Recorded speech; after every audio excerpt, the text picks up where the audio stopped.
everybody, welcome to the WMGSO Twitch channel. I'm your host Sham Watermelon Farm, and today we are talking about Ori and the Blind Forest with my guest Chris. What's up, guys? We will be talking about our arrangements of climbing the Ginso tree.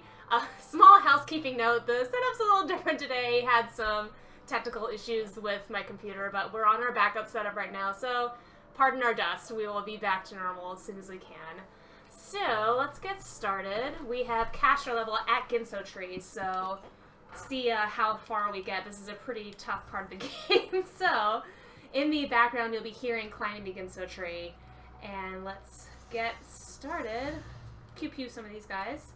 And Chris, could you tell us a little bit about your background just in music in general? Maybe how you came to the orchestra and how did you get started doing arrangements? Oh, sure. So, a lot of times I feel like a hack because I don't have as much formal training as most.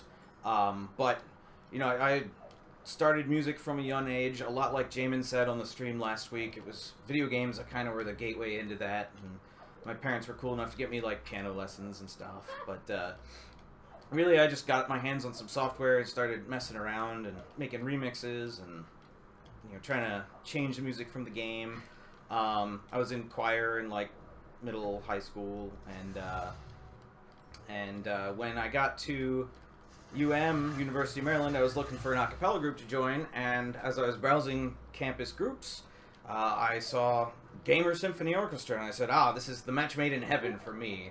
So I was with the college group for 4 or 5 years, and now I'm with the nonprofit, the Metro GSO.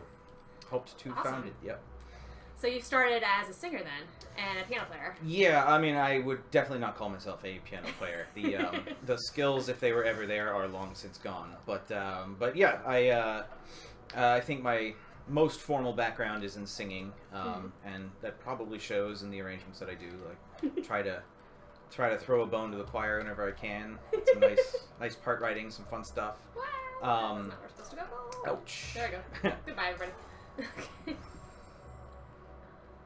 That's very cool. So, as far as the arranging part of your background, you said you started doing remixes. What games did you try to change up or try to make your own? Well, I've always been a fan of Mega Man music, so I would I definitely love to play around with that. I like Star Fox music. I would. What else did I do? Secret of Mana was always great. I grew up playing that. So some of the Square JRPGs. Of course, Final Fantasy. Everyone's probably going to say that as an inspiration.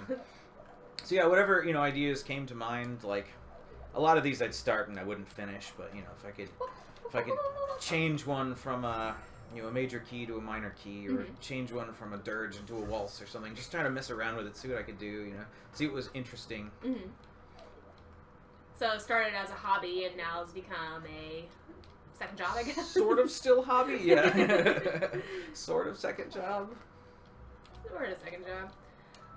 So, as far as Ori in particular, what inspired you to do an arrangement from this game? Okay, so I hadn't even heard of the game until months after its release, when our concert master at the time sent me a link to the soundtrack, and she's like, we should do some music from this, the strings would really like that.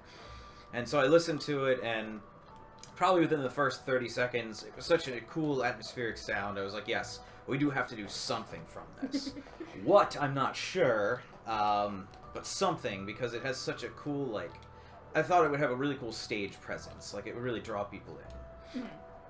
So I spent the next, a month or two listening to the soundtrack, trying to find what pieces would actually work well on stage. And I settled on Ginso Tree because it was a cool, 7 or 8 minute standalone segment that I felt would reflect the game as a whole.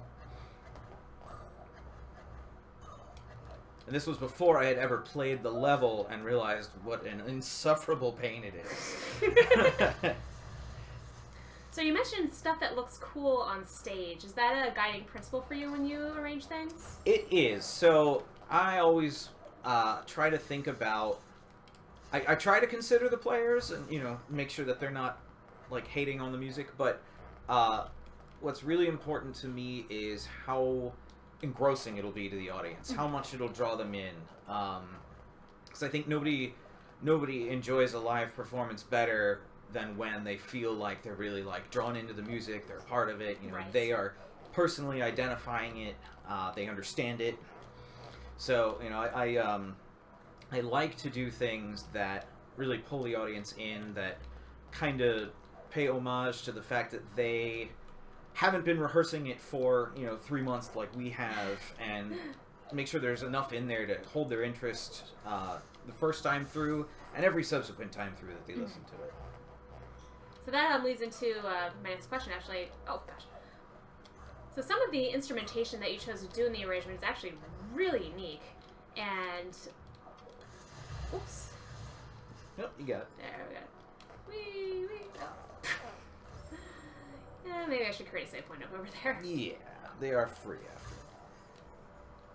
So could we, before we get into that, could you maybe give us a breakdown of what's happening in the melody of Ginso Tree and how it relates to the rest of the soundtrack itself? Yeah, sure. I would like to play a musical excerpt, except this has fallen asleep, and I'm embarrassed to say I don't know how to wake it back up. Just push the power button.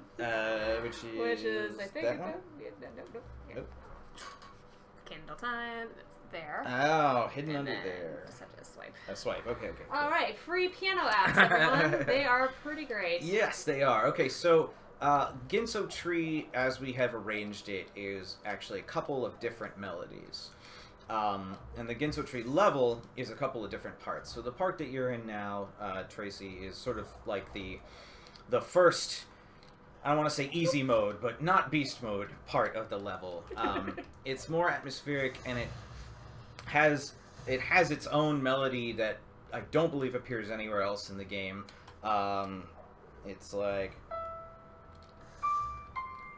And like I was saying, I'm not much of a pianist, so you'll have to bear with me here.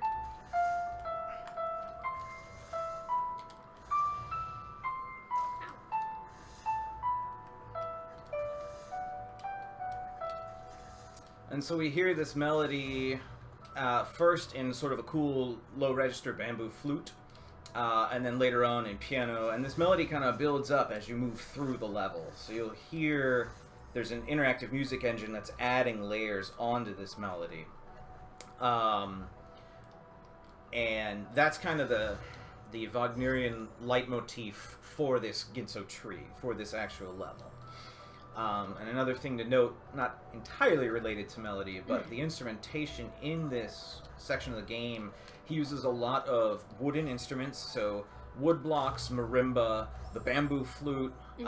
He's really trying to sell the hollow, ancient feel of this tree, and trying to make it, trying to add a level of like visceral representation, so you can hear this thing creaking, and you can feel the wooden texture of it. And then later on, you're here to try to free the water spirit, and later on you succeed. The tree will start to flood, as people will see whenever you get there. And the pace becomes a lot more frantic. You're racing the clock. If you don't go fast enough, you'll drown. And it switches to a theme, a melody that appears in several of the different temples or trials in Ori. And I don't know if it has a name, but I call it the adversity theme, where you are struggling against all odds to save the day. And that theme is like this. Sorry.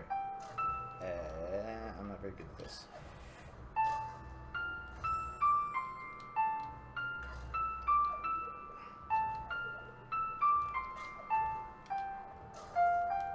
So that's the sort of the second half of our arrangement and the second half of this level. And you do hear that in other places, like I said. So we had a question from ZD Major.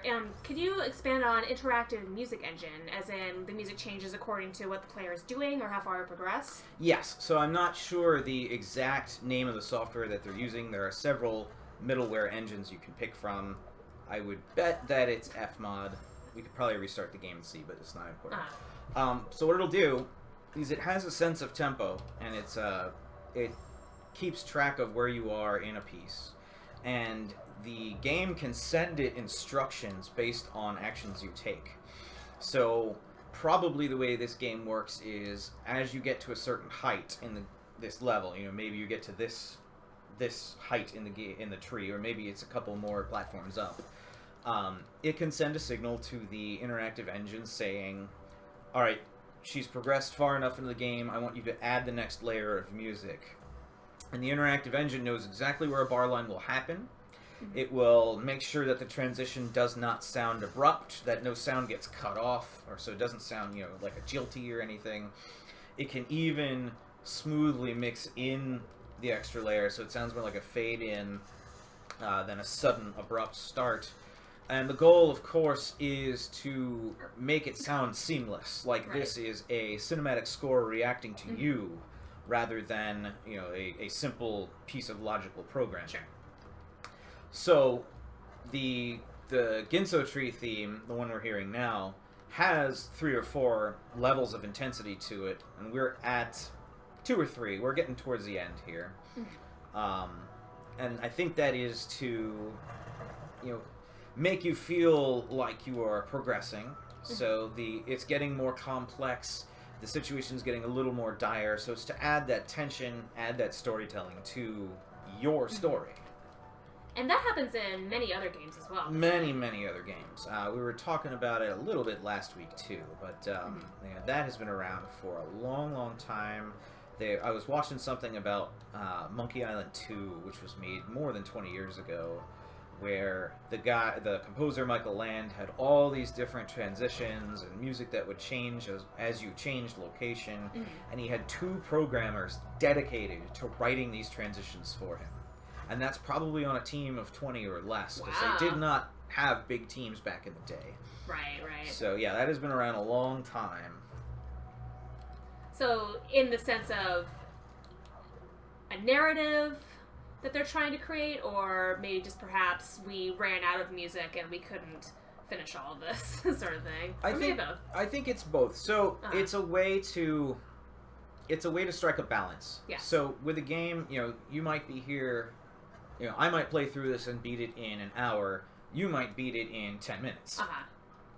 So rather than writing, you know, 5 hours of music and you know, having to plan for any number or any amount of playtime, they'll write, you know, 2 or 3 minutes of music and it will loop. But if you are here for an hour, you will start to notice that loop.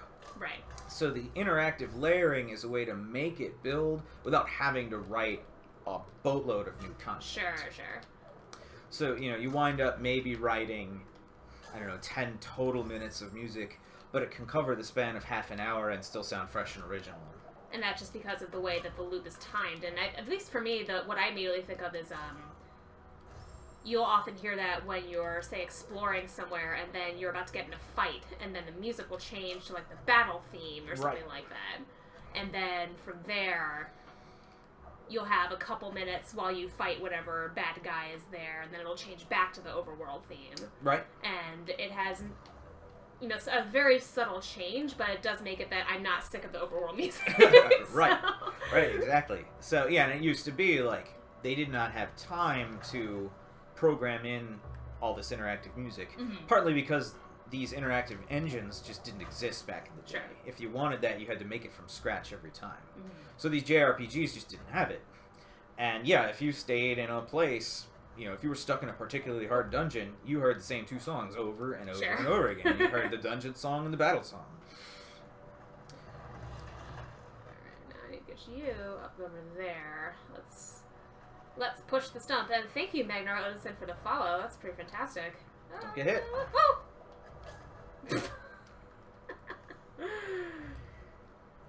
Alright, so now let's... As the magenta ball flew across the screen, we knew we had solved the puzzle. Nice. For now. Should save it too. I should probably also move out of the way. No. Let's save right up here. Bam. But damn. Alright, now we're up here.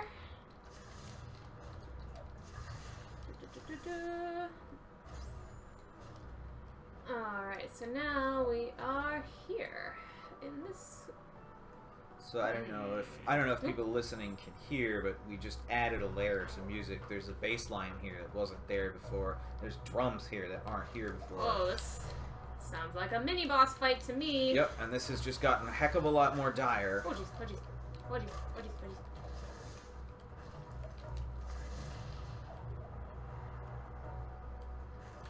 So this part, there's a little bit of this in the Ginso tree arrangement. Yes. But it's not the full composition. Yes, I had actually forgotten about this part of the music because it isn't featured on the soundtrack. Right. You know, we played the, when I played this, I played through this once and forgot about it. But, yeah, you do get, there's a piece later on that really captures the even more sense of, like, dire urgency, danger. But this is a cool part. Forgot about it. I might be here a while. So, at least you saved, right? Yeah, at least you saved. Alright, do you think you could tell us a little bit about the creating the arrangement itself? Is it a literal transcription? Are there any liberties or remixes that you took when you created it? So for this one in particular, it was mostly transcription. There are some that require a lot of liberties. This one is already orchestrated for the most part. Yes. However, there are a bunch of synths that are used in the soundtrack version that, you know, can't be used in orchestra, or would sound just really cheesy if you tried. Can you give an example of this? Sure. So there's you can't hear it at this point of the music, but when you're climbing the tree, there is this kind of background synth that adds this cool, like, glowy sound effect, and it's like a synth pad almost, but it's very subtle. It adds just this kind of shimmer to the music, sort of like a sense of magic. But if you were to have someone holding a key down on a keyboard on stage, that would not have the same effect. I think that would be boring, it would be misinterpreted, it would be distracting. So the question becomes, how do you use the instruments at your disposal to create that same kind of wonder, that same kind of that glowy feeling without being cheesy, without stealing attention. So I had to come up with a way that would use the instruments we had, and ultimately what I decided on is, hey, these are singing bowls. These are Tibetan singing bowls that do create that same kind of high pitch, ringing sound? Ringing, kind of, but it's almost Shimmery like a blanket. sound. Yeah, like a shimmering blanket of sound. But because they are so small and the audience is so big, the auditorium's so big, they will definitely be kept in the background. And combining that with a couple other things, some choir singing and some like high woodwinds, I was able to create that same kind of blanket without being distracting. Right. So I had to translate all the synths into acoustic instruments like that. Were there other synths that, besides the shimmery parts that you did? That is the only one that comes to mind. There were some balance issues because GSO has probably a smaller string section than Gareth Coker had at his disposal. So I had to, double some strings up, but mostly for balance reasons, not for textural reasons. Gotcha. Let's try a new technique here. This light flare that is not terribly useful all the time seems to be working here, so.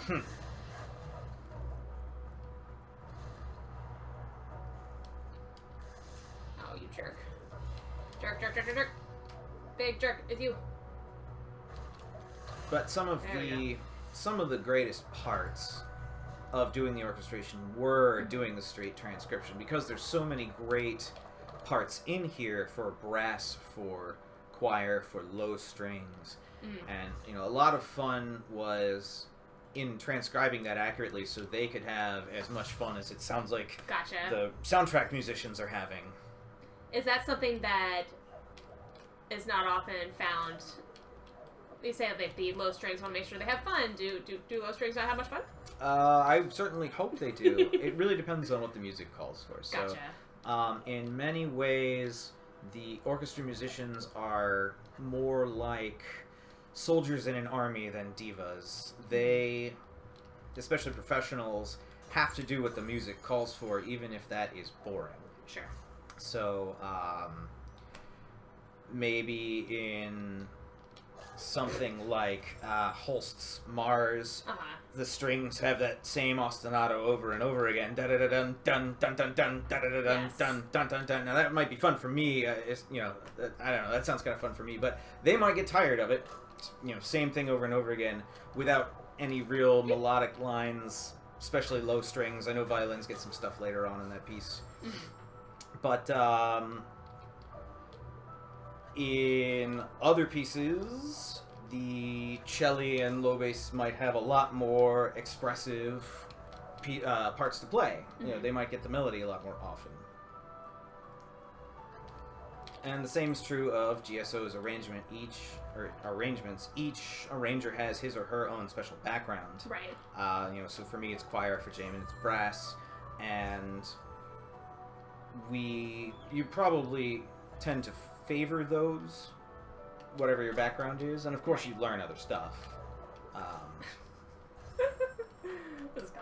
But I think there's a sort of an innate bias too in the music you pick. Like, if you come from a choir background, you're gonna think choir music is awesome, you know? And right. It's like, oh, well, yeah, the strings do have the same thing for 408 bars, but you know, like the song's so awesome.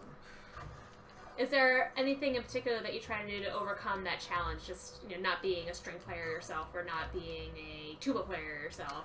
How do you approach writing for those instruments? So I do. I keep a mental note of the transgressions I have visited on our instrumentalists. So if I write a piece that is really boring for the choir or the strings, the next piece I try to find something interesting for those people. Gotcha. And of course, this is a never-ending process because inevitably, if I find something interesting for one section, it's boring for the other sections. So I'm constantly offending one section and then making amends, and just moving. Yep, just moving on and on. Walt Horner says, "Don't forget, after the instrumental solos, everyone joins in the bolero. Bolero, no fun for literally anyone." Yes, it's true. I try to avoid those too. Those pieces where no one is having fun. Listen to his voice, the wisdom he shared. And except for the audience is right. Like sometimes, like I say, it's more like having an army than a bunch of divas. Like sometimes it is about what is fun for the audience. And you just have to balance that with the musicians becoming demoralized totally. And there's some other instruments that I just got a new move. I didn't see what it was. Yeah, I didn't see what it was either. Oh, it's the dash, right? Oh, yeah. Yeah, it's the dash. So you can use those little hanging things to... you hit the top button, Y, I think. Woo! Whoa, neat. Boom! Isn't that cool? Bam! Cool. Now you get to use that while on the clock. Okay. Good times. So I wanted to talk about the other Chinese instrument that was used in this, that we also had performing live. The, frog. Yes, so the other instrument that we used in this was called an erhu. No, sorry, not an erhu. It was called a guzheng, which is a zither, sort of a Chinese relative to the Japanese koto, or in the Middle Eastern dulcimer. And in fact, I think on the recording it is a dulcimer, but we didn't have one, so... Close enough. Guzheng was, guzheng was close enough. But basically it is a long wooden board with strings stretched across it, and you strike them with a pick or a plectrum. And that has that kind of koto sound. I don't really know how to describe it. It's sort of like a banjo, but like you're striking the strings. You're plucking them with a pick. So you're striking them sideways, I guess. Gotcha. But yeah. Voting white. We're gonna go now. So the you can kind of hear it in this part. Well, not this particular part, but in the early sections of climbing the Ginso tree, it has this kind of ostinato with this koto, you know, ding, ding, ding, ding, ding, ding, ding, and it's almost like this mantra. It just repeats for, you know, several dozen bars. Kind of gets you into this, like, mantra mood. it's a bit tough. It's a bit tough because so much of the instrumentation is meant for atmospheric effect. Right. So you're expending a lot of energy, hauling this thing to rehearsal every week, and trying to find these singing bowls and teaching people to play these singing bowls for what amounts to basically like background stuff. Sure. But it all comes together in a really cool way, and I think it constantly excites the audience, who's like, what does that sound? What does this sound? Right. What's going on? So keeping the audience invested, like we were talking about earlier, you're able to achieve that in this piece by using instruments that, in a way that, if we had synthesizers, maybe we would, but we didn't. So. Right. I mean, so there's something I think there's something a lot cooler about watching someone play this acoustic instrument that, is in many ways foreign, and maybe people haven't heard him before. You have to dash off of him when he's in the air. Oh. And it's way more exciting being puzzled by this instrument and seeing someone play it live than watching someone hold down 2 keys on a keyboard for 60 bars. Like, same with the singing bowls. Like, I really like the intro that Rob, our MC, gave. He challenged people to listen for these things during the performance. So now you've got people who are actively listening to orchestra music, who are trying to piece a sound apart, which is the orchestra's goal. We want people to get really all of their brains on this symphonic music. And we had a couple people in the chat saying how much they loved playing Ginso Tree, and it was definitely a favorite among the members, and it was fun to sing, love the atmosphere, how it comes together, and how the choir does too. And ZD Major saying, not always fun to sing, but it's still neat. And I think that's just a great example of how this arrangement in particular, just the whole is greater than the sum of its parts. I agree. And as I was talking about keeping a list of transgressions, this went on the offending the choir list. Oh, wasn't that not because it was particularly difficult, but because it wasn't particularly interesting for the choir. It was just a lot of held notes, which can be strenuous.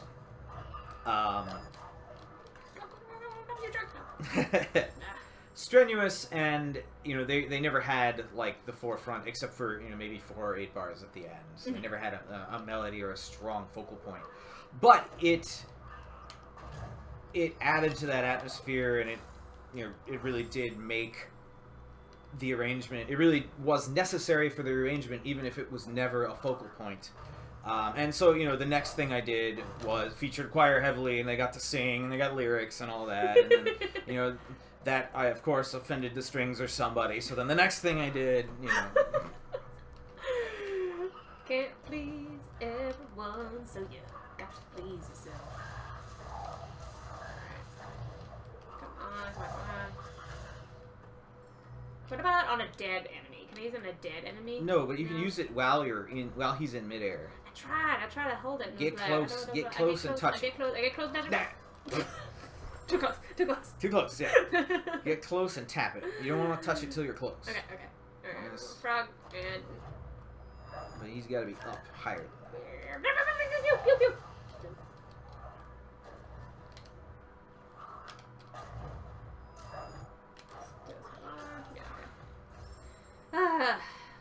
Just keep practicing. Yep, just keep swimming. There, exactly. No, I did the arrow wrong. Well, you can just do it again. Okay.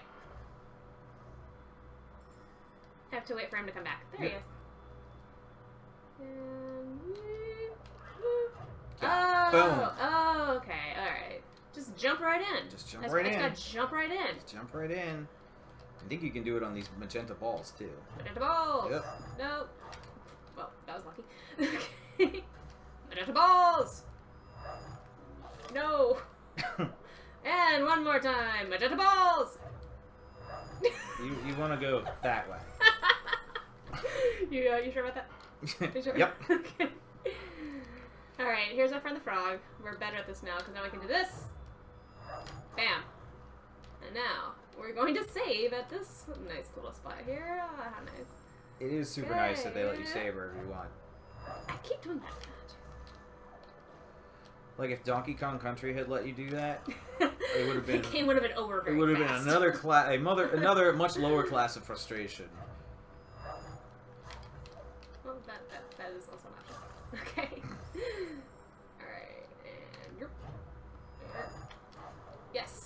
you go. I think the D-pad is inverted. That's the problem I'm having. Oh, that sounds tough. Oop, well, I'm just short enough.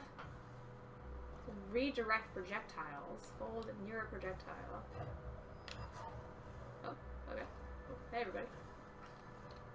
I want to jump on it. Oh, I see what I'm supposed to do. Okay. Hello.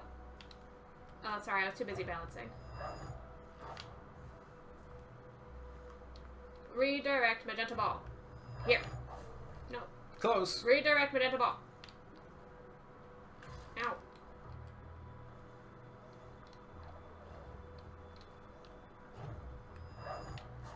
No, it's doing me. Yeah. So you go one way and the ball goes the opposite way. Oh, I understand. Okay. You want to go down so the ball goes up. I get it. So I'll just stand right here then. Except you went up. Oh, No, hey, okay. no, you meant to do that. Yes. All right. And I'll go down there. But I need it to be closer. Just a little closer. Alright, I'll take that. And this. Wee. Bam, you got it. Okay. Now you've got to be close to the part where the water comes. I guess. You've got to be. You've got to be. Alright, so what happens if I go here? I go there. So I need to redirect this magenta to over there. Come on, buddy. Come on, magenta. Magenta ball, I love you. Well, opposite way. Okay.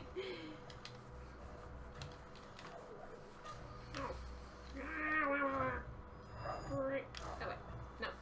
Not that way. Alright, so while we try to catch this magenta ball, do you think we could talk about... So the other technique I want to talk about was Collegro Bauto, and I'm pronouncing that horribly. Apologies to any Italians that are in the audience. What part? Sorry. Collegno Battuto. Yes, Yes. that one. Cool. Okay, so So that was another bit that was electronic. I'm assuming. Maybe. No. So No, what? So I was talking to Jamin about this. What I think they did on the soundtrack. I was talking about how he used sounds to evoke the woodiness, the hollow wood sound of this level, and so he would use things like woodblock, marimba, the bamboo flute. Another thing that we think he used was a percussion instrument called a root, or ruth. It's German. The word is German. It's a bunch of sticks tied together. And you can just, kind of tap it, and it makes the sound you would imagine it making, like a bunch of sticks tapping together. And so especially early on, he has this kind of robotic tapping sound with these sticks, just to kind of reinforce that wooden sound. And while we did have access to a root, or we could have fashioned one out of Lord knows what, drumsticks, I thought it would be a cool visual element to instead have all of the string players turn their bows around and tap on their strings with the back of the bow, a technique known as collegno, Italian for to the wood, or with the wood. And sort of adding to that sense of like constant wonder and audience engagement, I thought maybe a lot of these people have not ever seen this before. And this would add to that kind of like constant engagement and like keeping them entertained, keeping them interested, keeping them intellectually engaged, to see these kind of special orchestra effects that don't normally get used. So that's the main reason why I did it. I could have done a root, but thought this would be cooler. That's alright with me. There are a number of other orchestrations that do it. I'm pretty sure Holst does it in Mars. I think it's in Danse Macabre by Sansen. Yeah, so that, there's a handful of orchestrations that do it, but it's not very common. So I thought, while we're engrossing people in this, let's show them. Let's show them some cool stuff that doesn't always happen.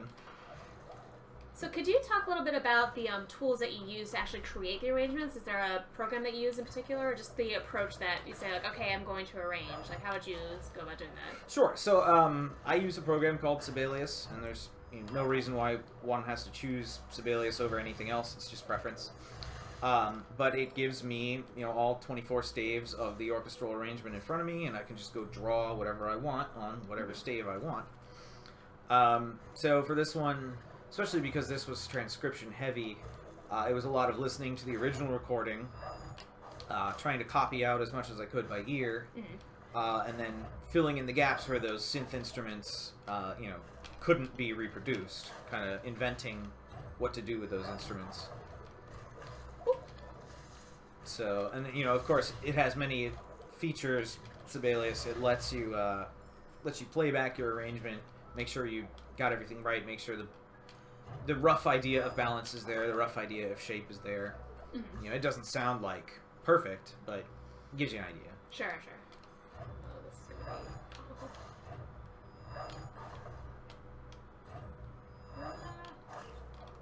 I want that. No, don't want that. No. Goodbye. So we had a question for when you do an arrangement, what percentage of the result would you say is transcription, and what percentage is original ideas from you? And I guess in this, the original ideas ended up in the orchestration that we did live. But was there anything else that, in particular, in this arrangement that you put your own personal spin on? Only in for this particular arrangement, only in translating those synth instruments into acoustic instruments, and that one, using colegno instead of just a percussion instrument. Sure. So this one, largely transcription, and that really depends on the source material. If I'm picking something to arrange that's already orchestrated, chances are it's almost entirely transcription. But if I'm choosing something that came from an older source, an older game where they didn't have orchestras, Sure, like the older Nintendo or SNES games right. or things like that. 4 or 8 simultaneous sounds maximum. You have to get creative and translate it into something an orchestra can do. It's not enough just to copy those 4 or 8 lines and distribute them among the instruments you have. It wouldn't quite sound right. Gotcha. So it is sometimes relieving to not have to creatively orchestrate stuff, because then it's just a matter of all right, I just have to keep banging my head against transcription until I can figure out all the notes in this song. But, then it's often fun to orchestrate an older piece and be like, oh, I can make this so much different than its original form. Do you have a preference one way or another as far as the direct transcription versus the getting a chance to really change things up a bit, or... I like to trade off. I feel like I might suffer from some creative burnout if I was constantly reimagining stuff. So sometimes a direct transcription is Gotcha. A relief, just because I can kind of automate it in my brain. But there's a question in chat that says, what is my most Chris arrangement WMGSO has done so far? And Ayla can tell you, I have been chattering nonstop about a new arrangement I've done called Pillars of Aquas. I've actually had that in my head for 6 or 7 years, but for various reasons I didn't feel the orchestra could do it, or I wanted to do another arrangement. We haven't played it yet, so a lot of people may not know what it is. It is the theme from an ocean planet from Star Fox 64. And the original is very thinly orchestrated. There's maybe 3 or 4 instruments tops. It's an N64 game, so they relied on kind of sparse instrumentation for those games. And I thought, hey, wouldn't it be great if we could take this and make it something more like Holst's Neptune, or something with much more grandiose orchestration, where you can hear the voices of the ancient civilization it depicts, and so adding a huge choir component to it, and like very dramatic, over the top choir component to it. And that I can say, I think it is the most excited I've ever been about an arrangement. Awesome. Yeah. So I think so far, that one, just hearing that come together will be super exciting for me, and that is so cool. Probably the most creative spin I've put on anything to date. You mentioned Holst a couple times.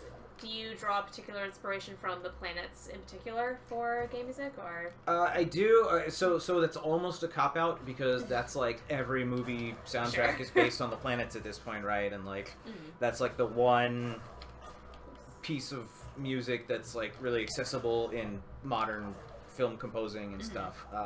So it's almost a cop out, but I saw some definite parallels between Star Fox and that. You know, like you're traveling to different planets and they have different qualities. You know, so Neptune's an ocean planet. Well, you know, sort of mythologically, figuratively, it's an ocean planet. Right. And Aquas is an ocean planet. So you know, I was like, hey, let's draw these parallels here. Maybe we won't directly quote Holst's work, but let's draw these parallels. Let's draw on that idea. So Neptune in particular is very smooth and flowing, very dissonant vocally as well. So that's what you're going for with Pillars, yeah? Sort of. So not so much with the dissonance. I wanted it to be more of a grand lament almost. It's a planet where you visit it, and the civilization that used to live there is long gone.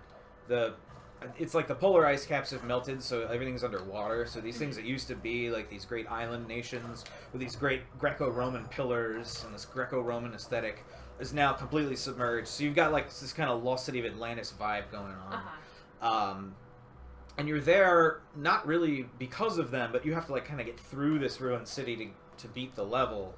So it's like your team is kind of like chatting about it, but in a sort of like, whoa, these guys got screwed kind of way.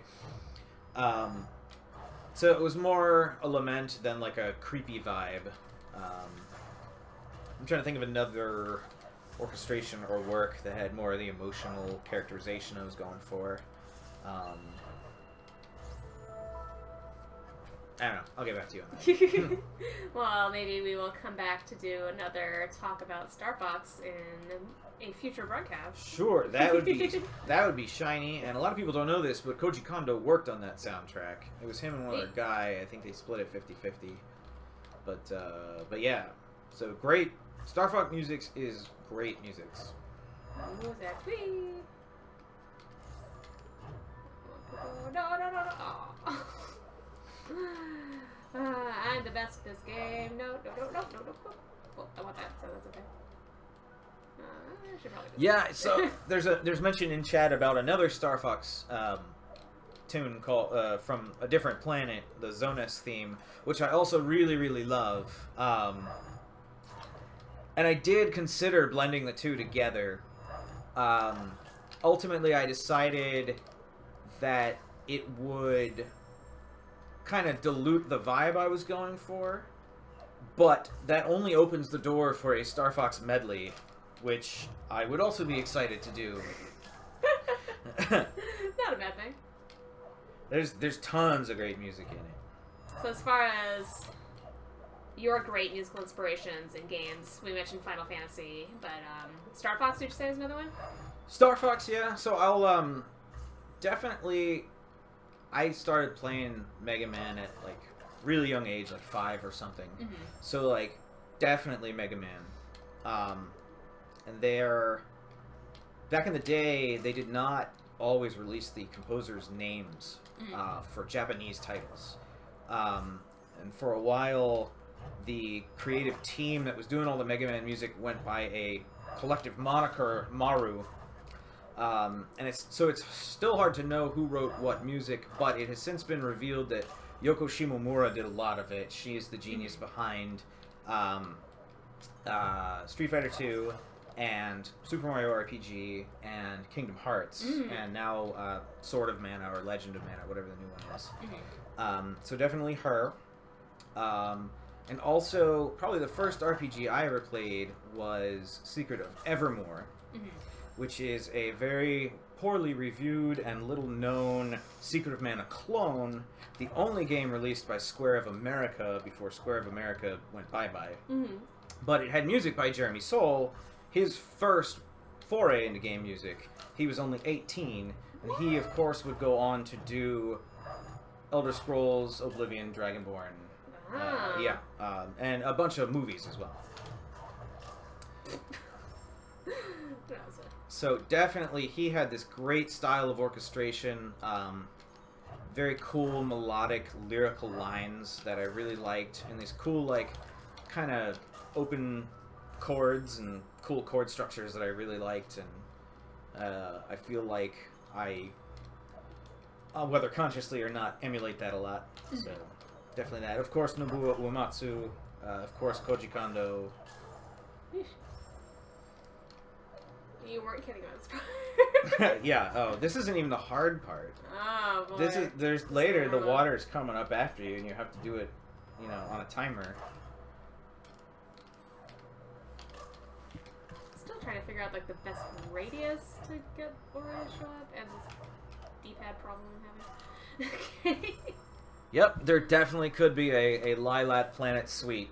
I mean, there's so much good music. It would be hard to pick only 3 to 5.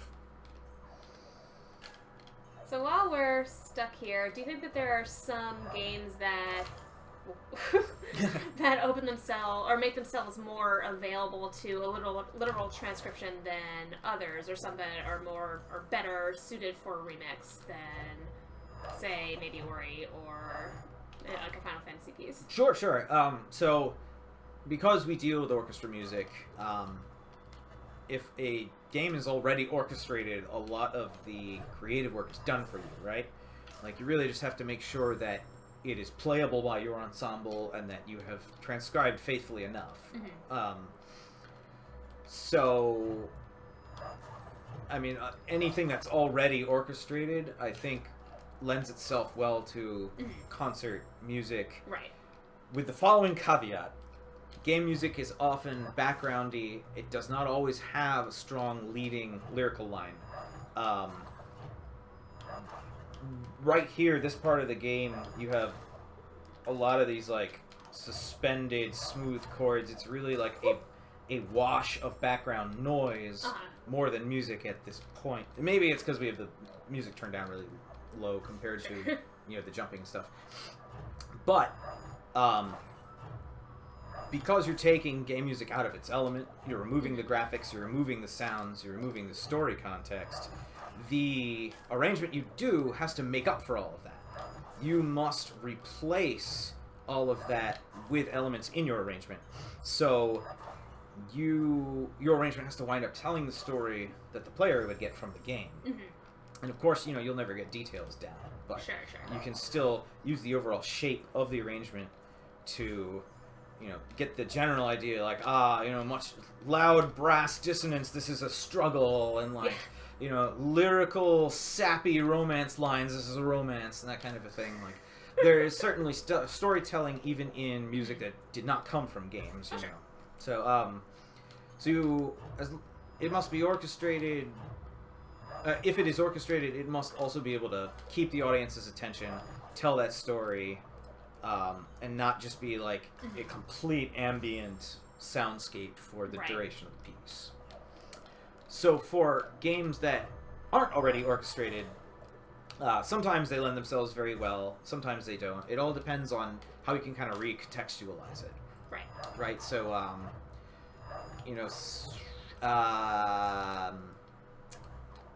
Ayla was on 2 weeks ago and used the example of Ennio Morricone's Ecstasy of Gold, which did get adapted for Wild Arms, and it kind of got simplified down a little bit. They played guitar and the shaker and all that, but that could easily get sized back up to a full orchestra setting because it came from orchestra. So if you can take those simpler compositions and imagine them in an orchestra setting and kind of rely on a source material as example, right? Like, say, like, oh, I could take this Mega Man song, but I could make it sound like, you know, the New World Symphony. Then people would have kind of a frame of reference. They'd have a way to understand how to digest your piece, and the acoustics would fit.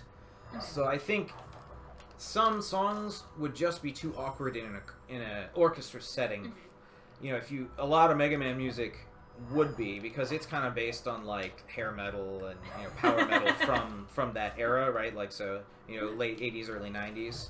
So like the powerful, aggressive 8-beat drums and like, you know, heavy guitar and like very rhythmic reproduction doesn't suit itself as well to orchestra, because you're dealing with a lot of reverb in the concert hall. Orchestra is more of a rapier than a club. You want to focus on individual sounds and layering them together and having these cool, like, interlocking lyrical parts. It's less effective when you have all 80 people going dun dun dun dun dun dun dun dun. I mean, that's cool for like 8 or Trans-Siberian Orchestra, maybe? Right. It's like cool for 8 or 16 bars, but it's not kind of the foundation that it's built on. So some of it is just, you know, modern music. The modern music relies more on, you know, individual instruments being able to take up most or all of a soundscape. It relies more on steady rhythm with less reverb, so that you can do crazy stuff on the drums and it doesn't just echo in the concert hall and sound like, you know, too much noise. Sometimes that doesn't translate well to orchestra music, so you have to either drastically reimagine the piece or, you know, risk it kind of sounding muddy and not really getting your point across. Gotcha. I want to, if we could go back to a second about storytelling. The story that, at least, are we trying to tell the story of Mario? Like, are we trying to tell the story of Zelda necessarily, versus like the story of, in this version of Ori, like, absolutely, I definitely think that the story is important to convey to the audience because of just the title itself, and then, you know, we're trying to tell the story of the struggle, we're trying to tell the story of, you know, this plight. But are we trying to tell a story of Mario when we're doing, like, the Christmas theme of Mario, or like the Western theme of Zelda, or something like that? Right. So with regards to the Christmas theme specifically, I think we are actually drawing an analogy. We are saying, look, video game music is like this other well-established thing. That's important because we're drawing on the legitimacy of one thing to legitimize another. Yes. And we're making a very intellectual point there, like, hey, these things aren't so dissimilar, like, quit giving us crap about our art form. But in a more general question, no, sometimes you just do a piece because it's a cool jam and you think it sounds great and you just want other people to hear the cool jam, and that's totally fine. Yeah. Like, there's no reason everything has to be a story. That's true. So we did Toe Jam and Earl Jam is a good example, right? Like, so they did draw a little bit on Chameleon. I think only because Julius draws on Chameleon every time he picks up the book. But so there was a little bit of that intellectual, like, analogy drawing there. But for the most part, it was just like, hey, we're gonna have fun with our audience and play a cool tune, and, you know, we're just gonna have a good time. That's totally fine. And there's no specific reason why music has to have an intellectual, you know, a higher intellectual quality. Yeah, I'm thinking that, I think we forget a lot that even, you know, the great composers, you know, Handel and Beethoven still wrote stuff because they liked it. You know, because they thought it sounded neat, not because they were trying to achieve any, like, great, you know, make great statements about music or things like that. Like, no, I just wanted to do this because I could and because, you know, it amused people. So it's, you know, it's, music doesn't have to be, you know, the great, serious, life-changing art form that sometimes I think we expect classical music to be. No, sure. Yeah. There's a Beethoven piece for piano, I think, called "Fury Over a Lost Penny," and it's like it's all these kind of like it's oh, there's the power button. Whoop. It's all these kind of like trills, and it's this, you know, it's like 4 minutes of that. And you get this, like, wonderful mental image of this guy looking all around his apartment trying to find his frickin' penny. And he just, you know, there's, like, really no great symphonic calling to this piece. It's just sort of a silly vignette. I'm pushing Y. That's pretty great. So do you think we could maybe talk a little bit more about the orchestra's mission in general? Absolutely is to spread the word that game music is, you know, varied and diverse and is an art form to be taken just as seriously and just as, you know, with as much depth as we take to classical music. Sure. Do you, sorry. any thoughts? Sure. So at one level, that debate is kind of, you know, purely academic and not practical, because like you're gonna like the music that you like, and you know, who's to say that your music is dumb or it's not music? Like, some people listen to filtered white noise and call it music, and like occasionally I'll do this, and you know, it's like what you find meaning in is, you know, no one can tell you you're wrong. Right. But from a more like philosophical question, what is art? There has been a lot of blowback from, or I guess resistance from some established communities that video games can be art. Mm-hmm. Famously, Roger Ebert. Yes. Yeah, would say, he would say that games will never be art. They can never be art. And of course, we have, you know, an entire generation of Nintendo kids who are like, well, you're clearly wrong. Sure. So I think a lot of what our Rangers do is try to quote other established forms of art. Mm-hmm. So I mentioned quoting Chameleon, or I mentioned quoting Leroy Anderson with Sleigh Ride. Yes. But I know that we have many arrangers that like to quote classical pieces too. Mm-hmm. They quote Beethoven, or they'll quote Chopin. Yes. And this is kind of a, like I say, it's kind of like drawing analogies, like, oh, well, if you think this thing is art, here's how my thing is like this thing. And it's kind of like using the one art form to leverage the other, like, right. You know, how can you say that these two similar things aren't both art, mm-hmm. you know? And so that, I think, has been a clever tactic of many of our arrangers, is to draw these analogies. Mm-hmm. There's also there's an argument that gets used, I find, in journalism a lot, that, hey, the video games are bringing people back to the symphony. Mm-hmm. And while I feel like there's a couple levels of truth to that, like, okay, literally, yes, people are showing up for one night to hear this symphony, and because it's modern orchestration and stuff, like, you're not hearing all of the symphonic traditions that you might hear in a purely Baroque or classical or romantic concert. But that's okay. This is the gateway, right? Like, this is the way to get, you know, people back to the symphony, mm-hmm.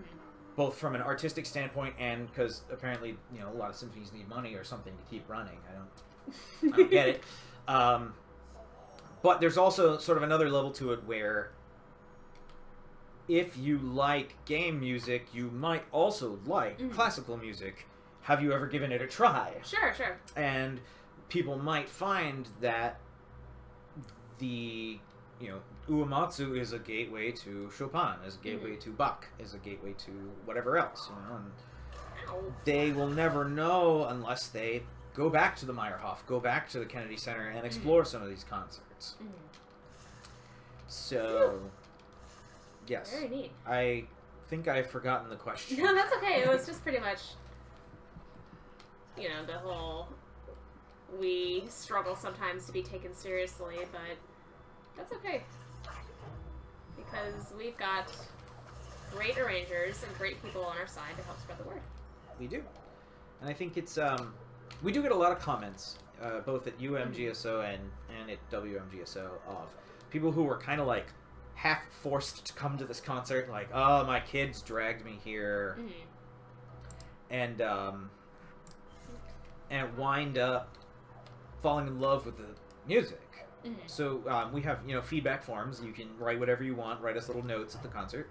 And, you know, without fail, every concert we get several people saying, I was forced to come here and I will come back to every concert you guys do because I have fallen in love with this music. That's awesome. And it's, you know, people who've never even played games. Right. Like, That's one reason why it's so important to shift all the storytelling into the arranging, because you must not need the game, need the context to appreciate the music. That's the whole point of the concert. It must not be reliant on context from the game. Mm-hmm. You must put all the context required into the music.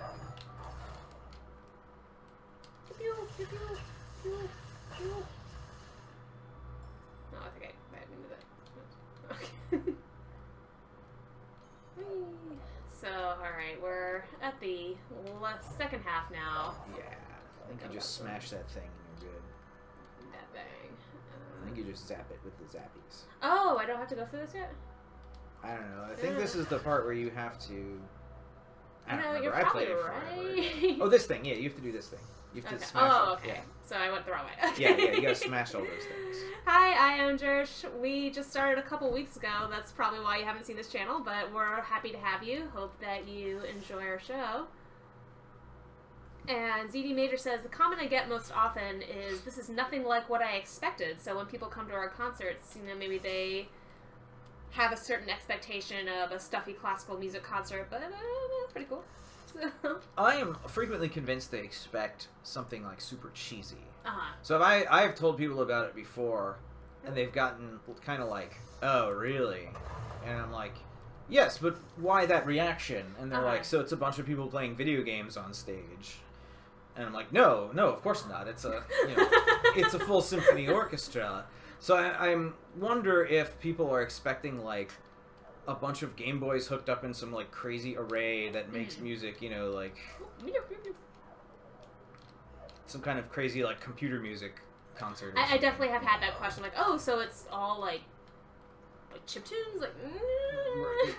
Right. Yeah. Exactly. Like, yeah, I think many people are expecting like chiptunes and in-jokes. Yes. Right? And like they don't get either, and that pleasantly surprises them. That's definitely cool. Yeah. Alright, so let's I can't get up there. I think I have to go this way. You have to use the frog. Use the frog, but the spider got the frog, so now we have to wait for him to come back. Use the spider's bullet. Oh, okay. There you go. Whee! Pew! I'm sorry.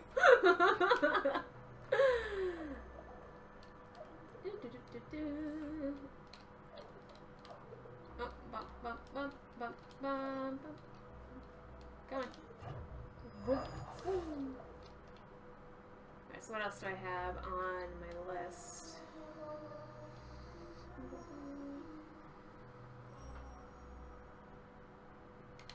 That's all I got for now. That's okay.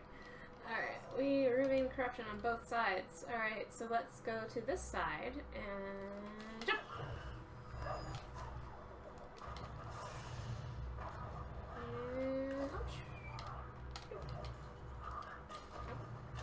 Go back here and can we open here? Maybe. Nope. Goodbye. I think we'll get a little closer and save here. And Karaka says, every time I tell someone and they ask if we play chiptunes, I am doing quick mental probabilities to figure out if they'd be more excited if I said yes or no. Well, that's something that I wonder if even, like, the more established symphonies, like Video Games Live, also run into, is just this whole, like, they bring so many people to the venues they perform in, and yet they probably are asked the same question, like, professional musicians that are doing this.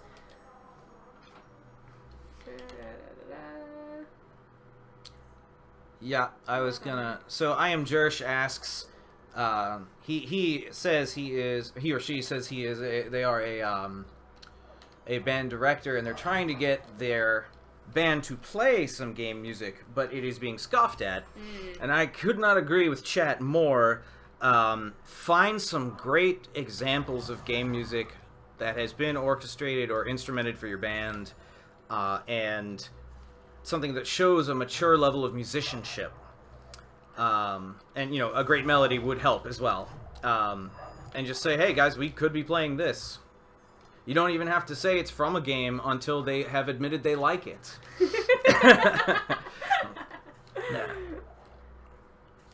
Oh, I think I need my frog friend back. Frog friend. Oh, is that...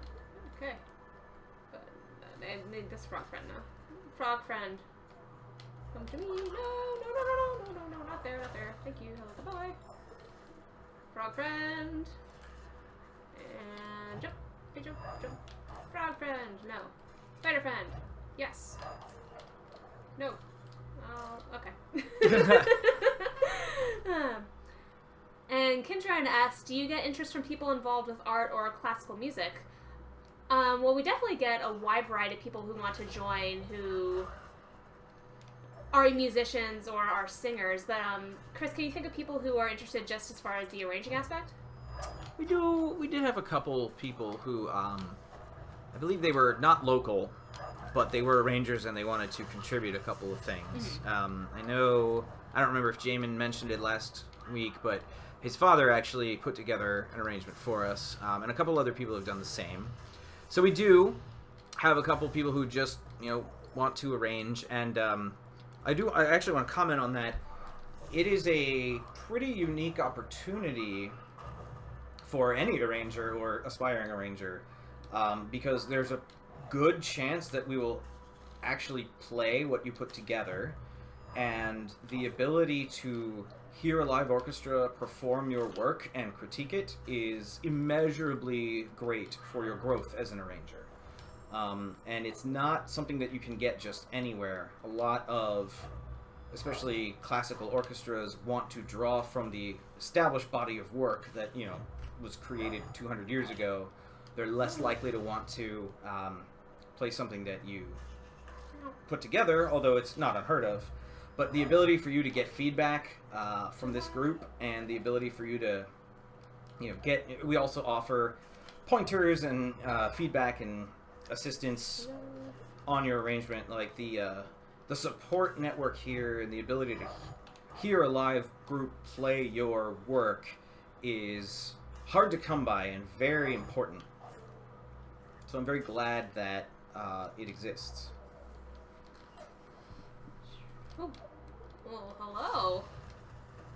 Alright, that was part 1. Oop, one more part to go. I guess I'll leave. Head up, frog. Oh, I know what I'm supposed to do. There you go. Use it. Ah, almost. Hello? Hello? Hey. Come shoot at me. Hey. I'm up here. I'm up here. Oh, nah. That's what I wanted. Alright. Let's go to the other side. And then, once we get there, we can talk about the second half of this piece and how it was incorporated into our arrangement as well. Sure. But, hold on, I have double frog and mega spider. Run! Okay. Pew! I would like some health. That's not health. That's okay. I'll just save here. Up here. Up here. What's even there? Nothing. Okay. Alright, let's do the other side.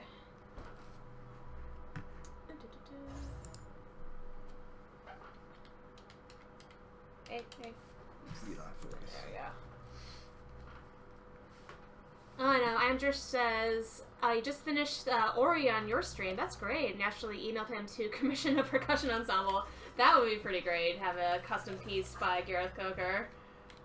That would be cool. I want to go. And there's a lot of great percussion in this, too. There's a lot of, very cool instruments in this. I actually had to email him myself to figure out what one of the instruments was. Oh, really? Yep. I got, I thought I would be able to get them all. And I got, all the weird ones, like Tibetan prayer bells, and, whale drum, and, Whale drum? It's not in Ginso Tree, it's in Mount Horu, but there's it's like a creepy sounding xylophone, or creepy sounding vibraphone. And there's, Tibetan chanting and, all that, but there was one instrument in Ginso Tree that I could not figure out what the heck it was. I'd never even heard of it before, and I had to email him to ask him what it was. So do you often correspond with composers, or often, I guess, being a relative word there, but... I would like to. Sure. Often they're very, very busy folk. Right, So right. if they respond at all, it's to say, like, you know, hey, like, offer a quick bit of advice, Right. but they can't, you know, really keep up the correspondence. You know, like Sure. especially game composers, like, often they work 7 days a week. Mm-hmm. You know, they have multiple projects going at once, so that means they have multiple deadlines. I know that Gareth Coker, in addition to doing games, also does a bunch of film scoring. Mm-hmm. So he might be away from his computer for days at a time while he's, you know, in the studio with the orchestra. Like, there's just no chance to check your Twitter. Like, Yeah. Oh, It- Karaka says, wait, what was the instrument? It was a dulcitone, which is kind of like if a marimba had a piano keyboard. And they use it in both pieces of the Ginso Tree song. I had never even heard of it before. Learn something new every day. Yep. Alright, I'm a little stuck here. Might need to... Okay. So can I grab their spiky things? Is that something that I can get? You can use that as the... You can... Oh, that's what the green things are for. I understand. Okay, so I need to get Magenta Ball up Right. to Oh, yeah, I see what you Green gotta do. Ball. Oh, this is gonna be a pain in the Okay, butt. Yeah, probably. Up. No. Nope. No. Oh. Goodbye, Cruel World. Ugh. Okay. Oh my gosh. Well, they call it a puzzle platformer for a reason. Yep, they do. And this is, I really feel that this is like in the best traditions of Donkey Kong Country and those kind of games. Absolutely. Did you play a lot of those as a kid? Oh yeah, Donkey Kong Country and its sequels were my jam.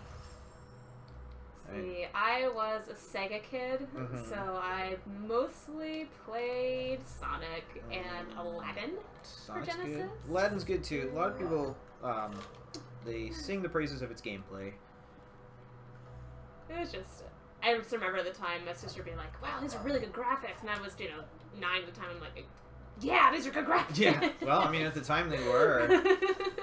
Man, there's an era of games now that you go back to, and it's like right on the cusp of 3D, right, when the poly count was really low. Yeah.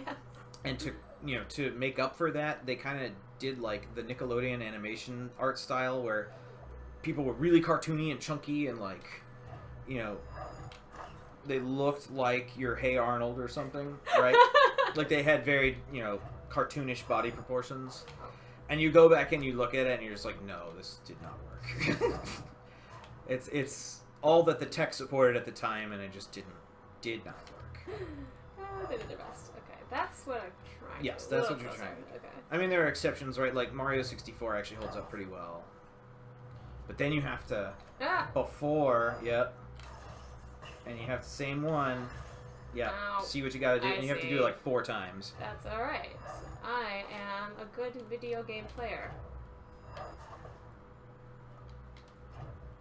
Too soon. Oh, well, come back. Aw.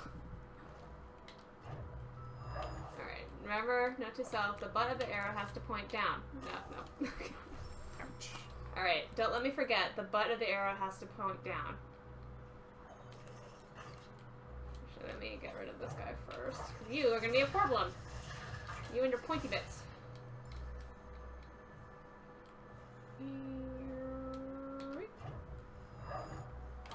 Also, while we're Yep. Oh no. while we're obsessing about great side-scrolling platformers, Super Metroid needs mention. This game, I think, takes a lot of inspiration from Super Metroid 2, as does pretty much every game ever made at this point. Well, this one in particular, with the you get a special move, and then that special move lets you progress in the game. Right. Exactly. And it's the quasi-open world, but really it's limited by the abilities that you have. Sure.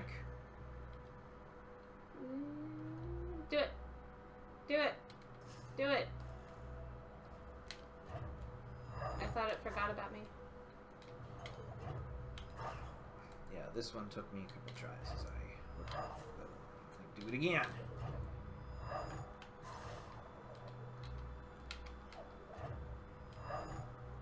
Oh, can I get it? Can I get it? Can I get it? No. No. Okay. I'll just wait here then.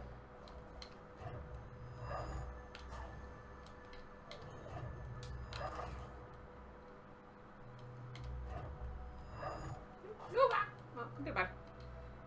Let's keep going. Let's keep going. Down. Up to the left. And down. Over to the right.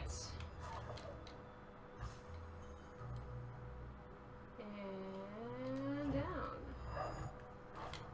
Oh, you catch it. No! Well, that was better than before. We're improving. Improvement! Improvement! Pew, pew, pew, pew.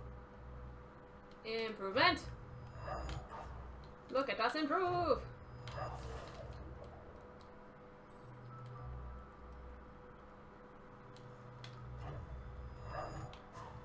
Improvement! Improvement! We improved! Chris, we improved! Yep. We're gonna improve again! You got it. Almost. One more. Don't miss it. I missed it! I missed it.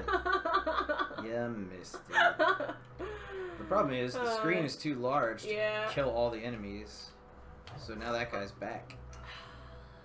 That guy. Maybe I can just do my best to ignore the guy. That's actually something I had to figure out when I first started playing this game, is you can just ignore the guy. Yeah. You have the ability to ignore the guy. He like erupts into spikes and shit. And yeah.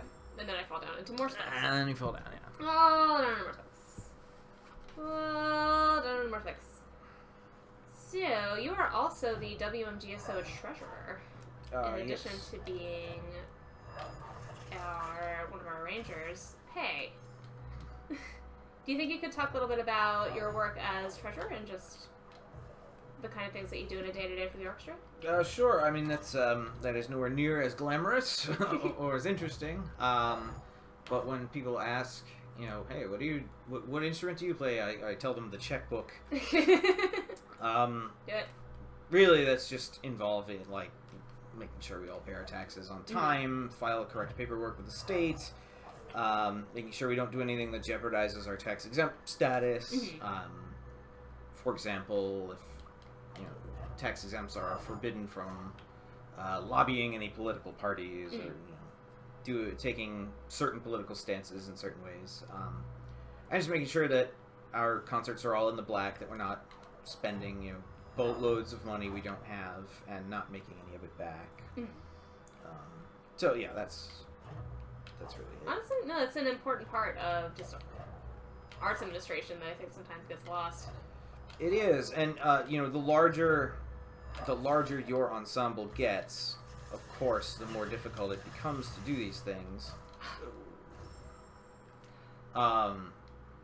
It's of course even more difficult for professional symphony orchestras because you've got to pay your performers a specific amount of money, which is pretty expensive. I mean, of course, it's well deserved. Sure.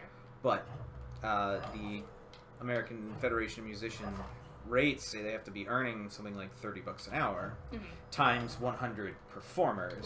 Right. Now you have to come up with $3,000 an hour.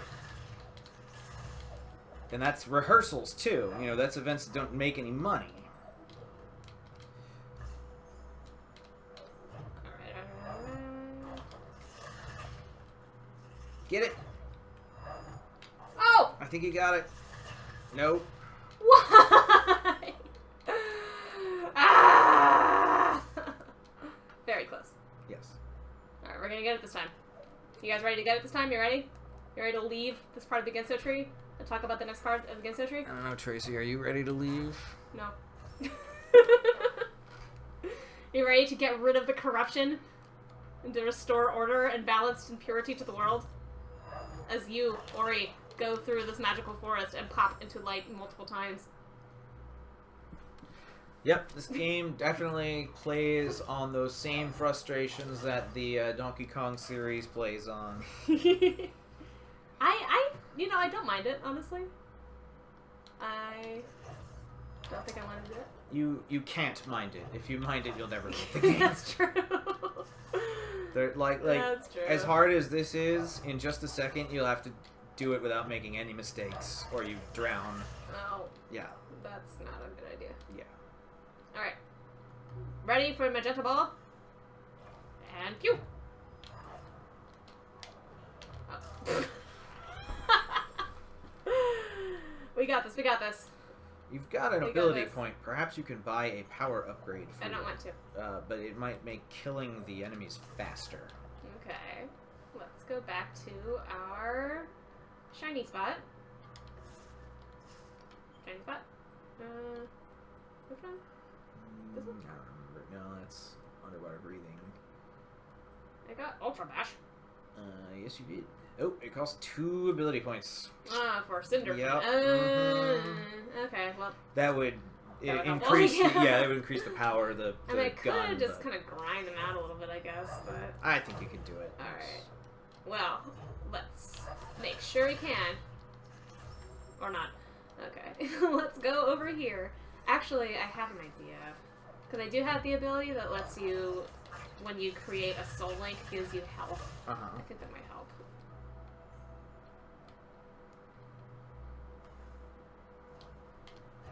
Pew! Pew! I like this part of the game because it forces you to build on these dash skills. That was close. Oh, it's wrong. No, you're right. It's a really precise series of jumps, and I'm sure anybody who is a pro Ori player is laughing hysterically at me right now. But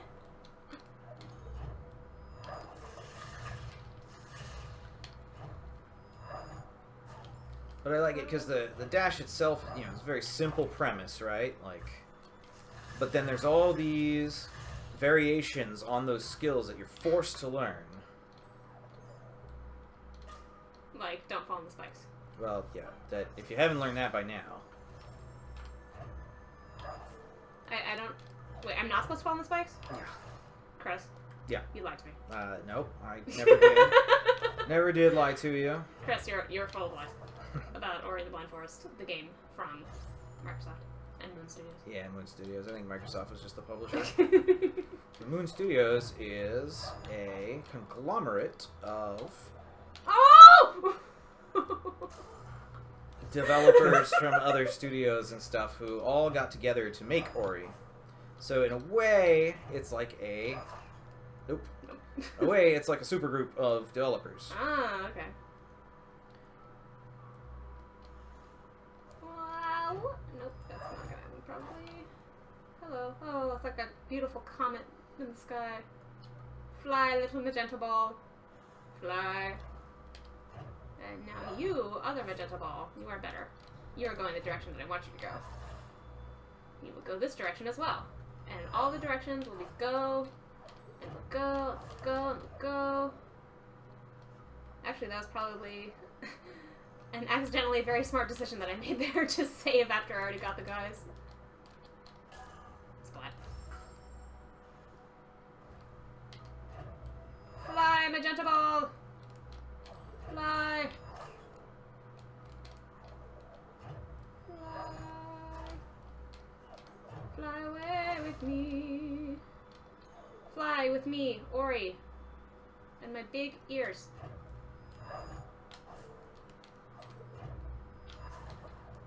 Honestly, this is probably good practice for the water park. Oh yeah. Don't miss it. Come back! Splat. Well, he's gone now too. But it might come back. Yeah. Ah.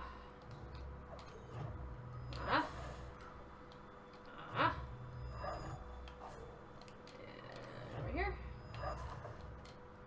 And let's go back over here. Over to this green place where we were before. And that'll have to do. Yeah, it's not very forgiving as far as linear shots. No, but it is not. Boop. No. Oh my gosh. Don't get hit by it. Thank you, Chris. You're welcome.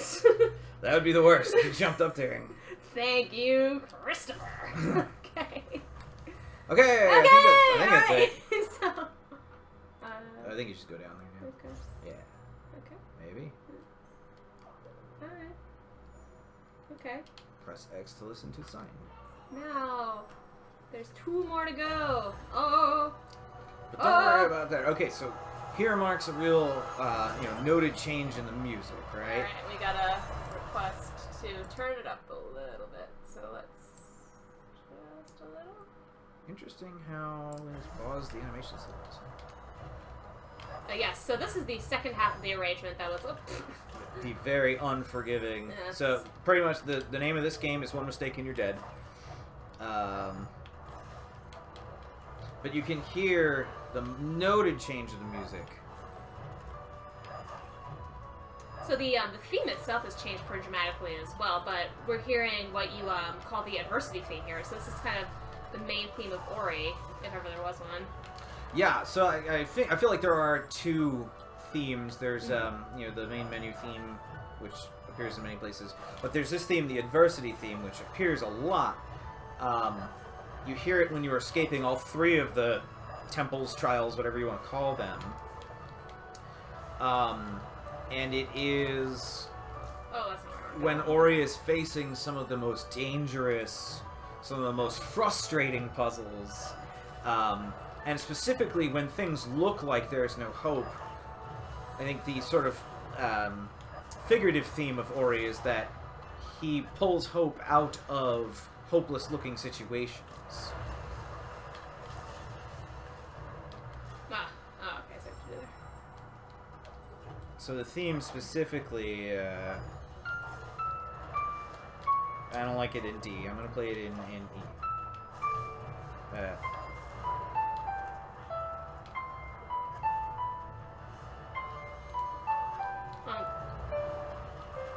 So this theme you hear in many, like I was saying, many of the songs of the soundtrack in many places in the game. I really think it's about, not giving up even though things look hopeless. I think that's kind of the moral of the story, if you will, moral of the game. And, there's of course, like, the interplay of light and darkness, Ori being a glowing little ball, and the ostensible villain of the game being this great black raven whose name is Kuro, which means black. No, the timing was off. I saw the arrow. The arrow to the way out.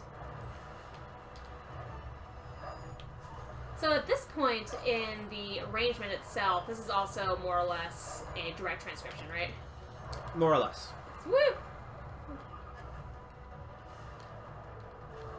So the chorus took a bit of a break here as well, but the transition involved some scary ooze. Yes. So sometimes to replace some of those synths, I would have the chorus come in and do some layered ooze. In addition to sounding really pretty, I also just like the graphics here at this part of the game. And there's something about the waters surging forth, right, and like suddenly hope rising up. Hope in quotation marks. Right. Let's keep going. It's supposed to be like, water is life-bringing, right? It's just like right at this particular moment there's a little too much of it for you, but it's a good thing overall.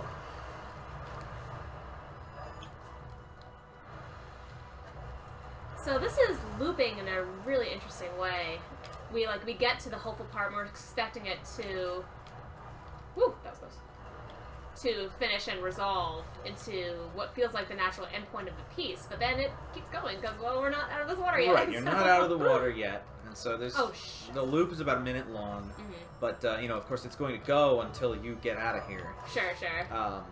But I think it does a pretty good job, even as a loop, of going between this adversity theme and this more textural, incidental music that kind of portrays the might of the water, the direness of the situation, the rushed tempo of how this part of the game is supposed to be played.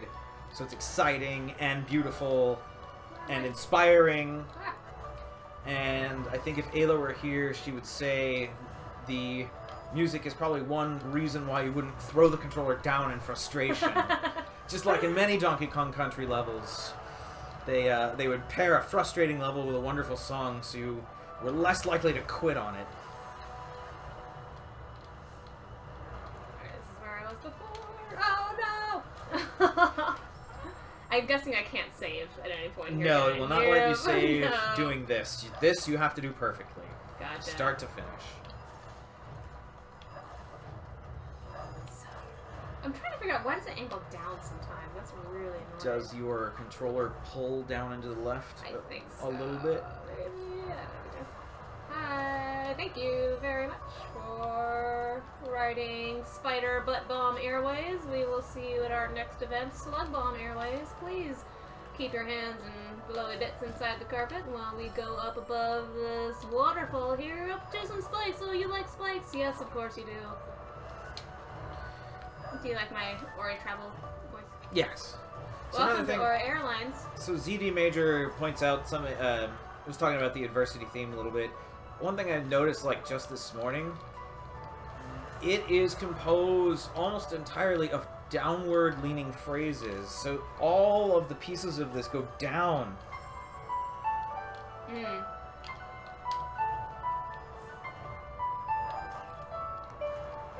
So if it was something that you were expecting to find hopeful, you would expect something to rise.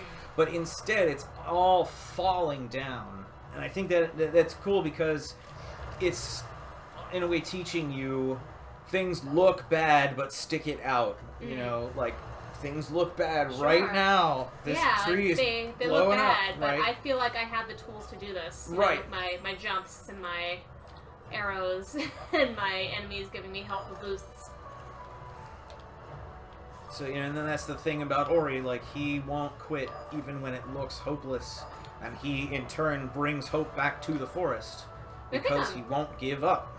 We talked about this one time, how it's the use of a hopeful theme, because it is, you know, this very mystical, magical character, you know, who is small and who is, you know, kind of waif-like looking. This would be a really different theme if this was, say, like a Call of Duty hopeful theme, or like a Gears of War or something like that. That kind of hopefulness would be using totally different instrumentation. And absolutely it would. So this is, you know, the art style here and the character design and everything, it's you know, kind of Pixar or DreamWorks or something. It's got, I don't want to say childish, but it doesn't have that, like, Call of Duty feel to it. The, like, ruggedness and, like, yeah, boom, man. Right. So, you know, exactly. So where, you know, Call of Duty might have the, like, kind of more genericized, like, brass fanfare. You know, this one is, you're right, like, Ori is tiny on the screen, and when we get to the top, because I know you will get to the top eventually, when you get to the top, you'll see the game's antagonist in stark contrast, and it takes up literally the entire screen. You can do this, Tracy!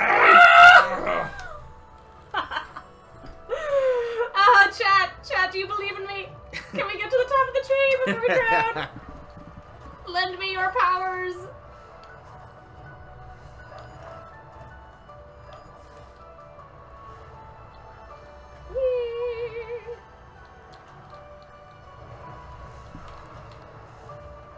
Oh, that was... Yeah, you got it, you did it, yeah. Give me your blob! Thank you! Thank you, blob! No. Thank you, blob! Thank you! Probably slightly faster to get there. That was wrong! You could still maybe, sort of, maybe. I think you could do it.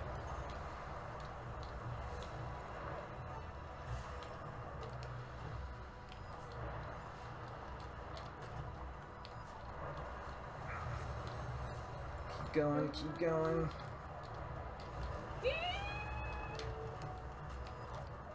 Oh! You got it. Ah! Up. Yes! Keep going. Ah! No, Froggy, no! Not today, Froggy, no! Froggy. You still got it. You still got it. Go, go.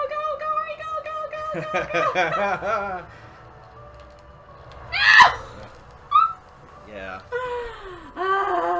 Now I know what to expect up there, so that's good. Yeah. Oh, goodbye.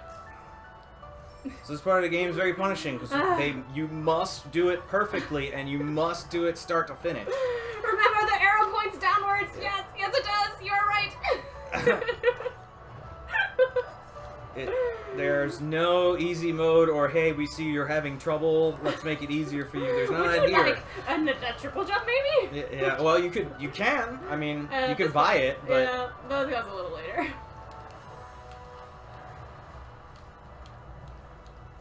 Come on. Alright, over here. This is a jumpy bit, jumpy up to the wall, jumpy up to the other jumpy. Jumpy over to the left. Jumpy over straight up to the pointy magenta bits. Ouch. There we go. Okay. I can't breathe. I can't either. Don't worry. We'll tune in to the thrilling conclusion of Ginso Tree. If the stream has to go a little later, then gosh darn it, we're gonna get to the end of the story of the game. Yeah, the end of it is really cool. There's some very cool musical things going on at the end. Yes. All Tracy has to do is be perfect. No sweat, right? No sweat at all. Now I know why speedrunners are like, oh, it's about the frame perfect and the RNG and getting the bubbles to be exactly the right place. And I wish I knew a little more about that. That would make this perfect game so much easier. Jumpy part, part 2. Yeah. This is the part. This is the part. This is the part. This is the part.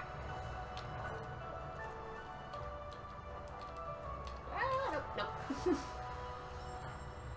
Okay. Oh, that was whatever. That's okay. Yeah. So Do you really have that much more leeway? Like, can I get that far ahead of the water? I don't think I can. Huh? I don't think I can get that far ahead of the water. Because it's still, like, Yeah, in fact, yeah. it will rush to catch up with you. Yeah. It's not cool. So, in one way, it, like, builds tension, right? Sure, But in the other way, it does not reward exemplary performance.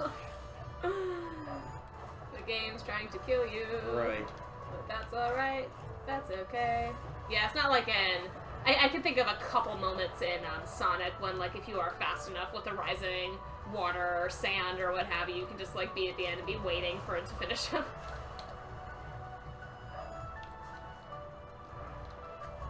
But nope, they're more sophisticated than that nowadays. Oh, this is probably not gonna happen. Yeah. No. So, some of the projectiles here are RNG. Yeah. And that makes it tough because you can't just muscle memory this. Right. You have to make split-second decisions Based on on how what's there. on how to most optimally traverse this distance.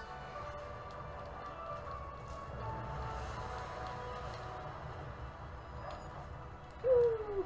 Here we go. See, how did that happen the last, like, 3 times? But It shot a projectile at you that followed you through the warp field.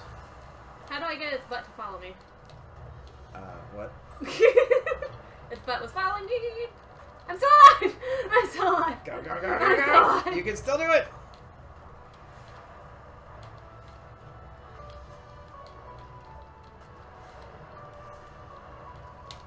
No, too far. Okay, so much better.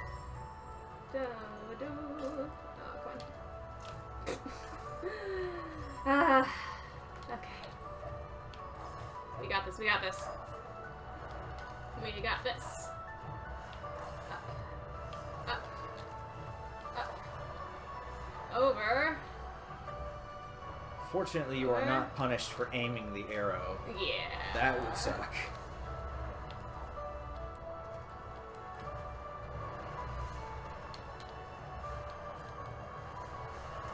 The only, I guess they do that on purpose. With you have to get the timing right in the arrow. I can't just like pause the game and then wait for it to be perfect because that would be too easy. All right, here we go. Here we go.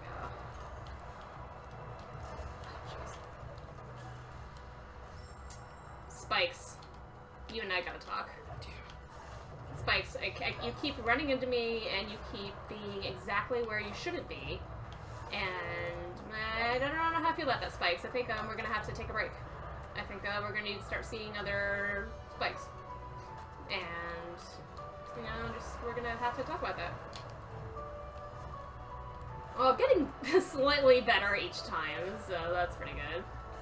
So an interesting thing to note about this game, there aren't any boss fights. There are boss platformings. Sure. So this is the boss fight. You don't... This is the boss fight. Yeah, no, this is the boss fight. There's no combat. Right, yeah. There's extremely difficult platforming. Same is true of the other two mega, larger events in the game, and even the final boss. It's not really a like platforming fight, run. yeah. The boss is chasing you, the villain is chasing you, but you never fight it. You're just running from it. I mean, I guess there are a couple of mini bosses, maybe. Yeah, there are, but it's definitely not the focus. No, it's not the jump on them until something happens and then use your special attack for massive damage. Right. Combat is not really the focus of this game. And you giant enemy crabs. I would argue that, it's also not the focus of games like Super Metroid. Many of the enemies are there, but they're not hostile. They're just kind of in your way. And Super Metroid and this game is more about how well you move. How smoothly you move and how well you can control the character. And Ninja Gaiden's like that, too.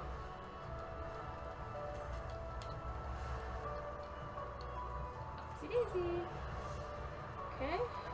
Okay, so the purple part. This is what I'm going to be calling the purple part from now on, because this is the parts where we are purple.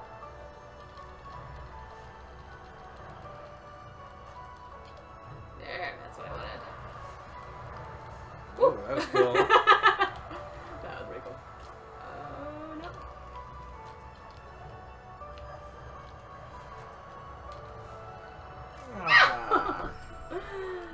Button mashing only gets you so far. Yeah. Alright, so now I need to wait for the purple ball on the right tip here. That's what I need. Purple ball on the right. We're gonna get in a fight.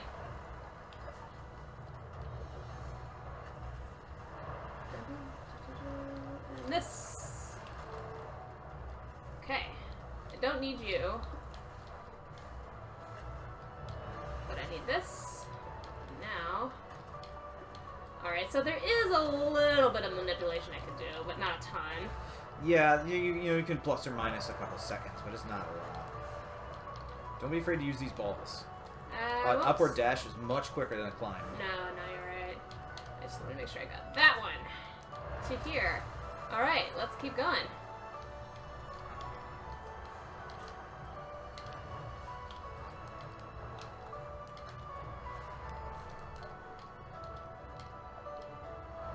Do I need to use that frog? Yep. Well, I mean, I guess I could have. Yeah, it saves you a lot of time. You definitely need to use this. Up. Yeah, perfect.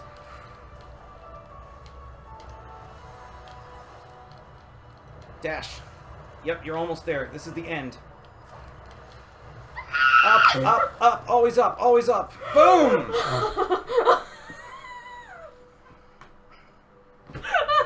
So this is the last part of the song. Yes. Oh, this part in the chorus is beautiful. And, try as I could, I couldn't accurately display the visuals, which are amazing.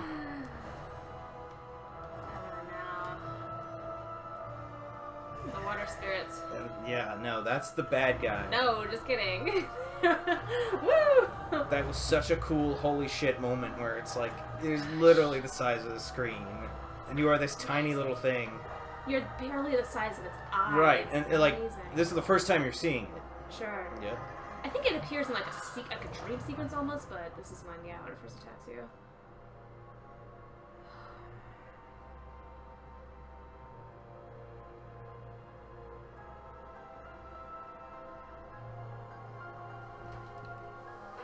And if I perfect, restful moment. That's not like super celebratory, triumphant. No. It's like, woo! Because that's how I feel. I don't know about. You're supposed to. That's my friend, Mr. Hippity Hop. But he has a name, I think. Gumo. Gumo, okay. Or something. Well, I prefer Hippity Hop. I hope that's okay. Whew. Well, that was Ginso Tree in a record-breaking hour and 45 minutes. Well, I'm sure it's... Yes. I'm sure people have taken longer. Don't feel bad. Oh my gosh. Gumo has saved you, delivering us from an uncertain fate. But look. Oh, yes, no more scary purple water. Does that trace back to Sonic, too? This water is purple, it must be bad. Yeah, I mean, there are some memes that run throughout video games. You know? Yeah. Your health bar is usually green. Your mana is usually blue. Poison's usually purple. Ooh, oh, yay. This is pretty. This is very cool. Yeah, this is a really cool, like, this music is really cool, like, contrast to what we've just heard. You know, so we have this cool, like, mostly consonant, not a lot of, like, clashing notes, very leisurely tempoed, cool marimba thing going on, like, reminiscent of the Caribbean or something. So, something I often think of is how some games have specific character motifs, and some have, like, specific world motifs. Ori, I think, falls into that category as well, is that there's less, like, specific character beats and layout motifs for people than there are for places. Yeah, I agree. I think, I don't know if Ori or, like, the game has a main theme, but somebody does have a main theme, you know. Sorry. Let's do... Come here. You don't like me. Charge me. I've picked a bad... Yeah. Oof. I can swim. So somebody has that theme. That's either Ori himself, his theme, or the main theme of the game. But other than that, there aren't really... Places have themes. Sure. So, you know, the Sunken Glade has a theme. It's like, He's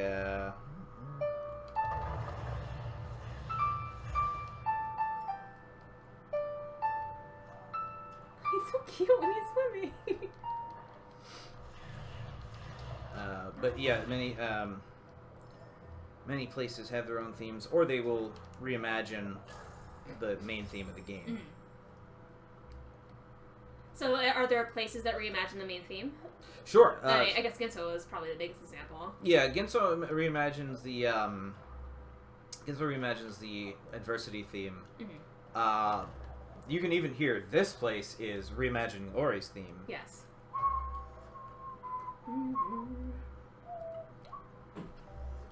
But many places will reimagine Ori's theme. And will they do so in like rhythmically or with... They'll change it. I mean, so you can hear this is changing it a bit. Come off. Over here. Come here, Rhino. Come here, Rhino. Come here, Rhino.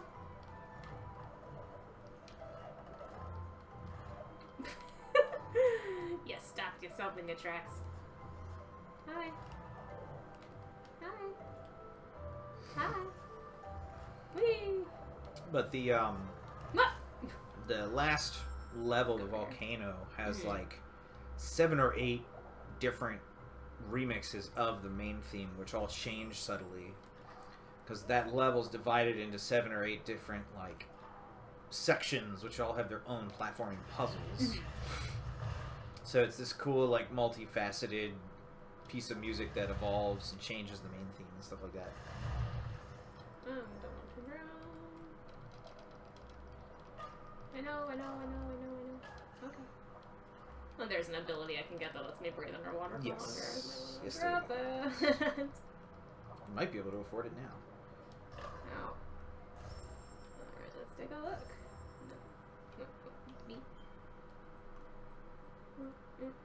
Two Two ability points.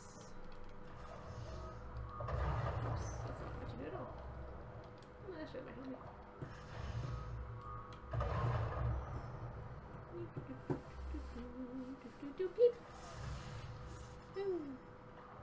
It's interesting that there isn't, like, I guess this is kind of like swimming music, but there isn't, like, a dramatic change to...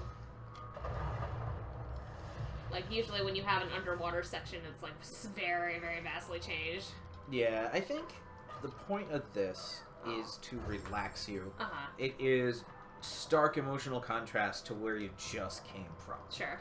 So I think it's less about telling the story of this watery place and more about telling the player they can chill out for a minute.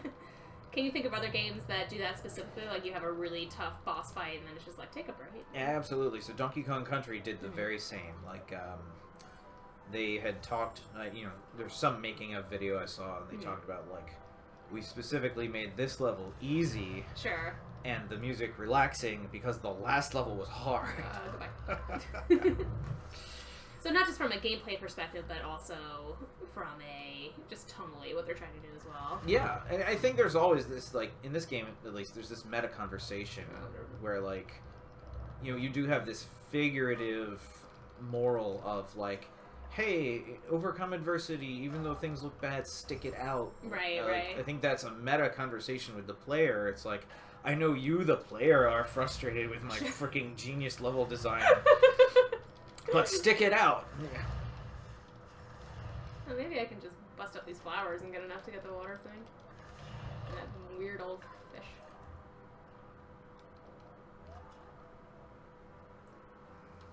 Rhinoceros! Rhinoceros! You wanted to come over on this side, rhinoceros friend. Rhinoceros friend, come here. Come closer, rhino friend. Hey.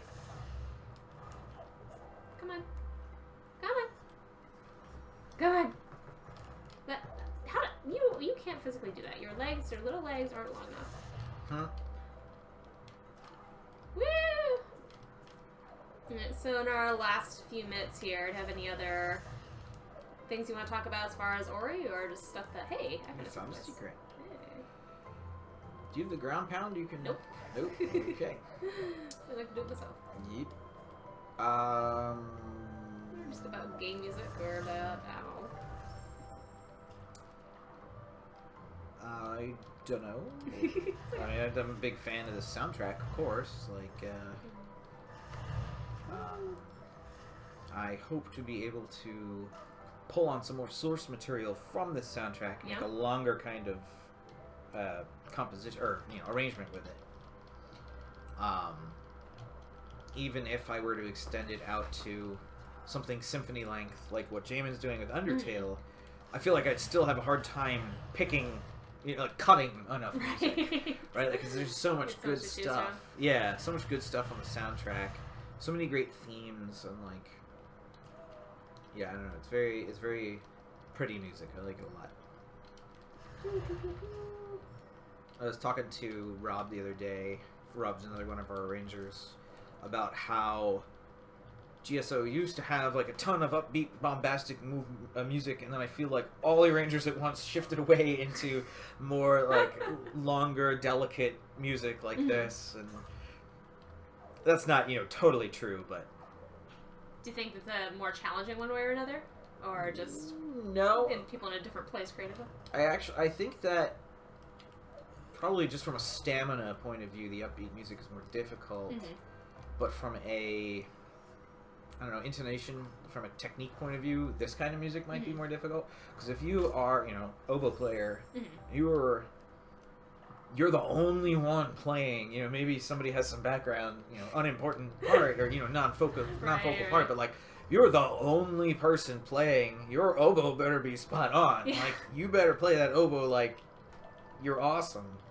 Play that oboe like you're awesome. But if there's like 50 people all playing the same fanfare, you could mess up a little bit and it's okay. So do you think that happens with the softer, more ethereal pieces that we're making, that you have more solo parts or just less? I think more individual players? Yeah, I think you kind of have to, because if you just have the ethereal backing material and no like soloistic part, people start to lose focus. Mm-hmm. Instrumentalists and audience alike. You know, Sure. there's no real nothing leading you through the piece. It's just kind of a state of being. And Jen says, "Word to the oboe they?" thing. Yeah, there's another piece in Ori that has this really awesome and long and intricate English horn part. So I'm hoping that our double reed players get to play it. It's very cool and atmospheric. Okay, can I get over there, maybe?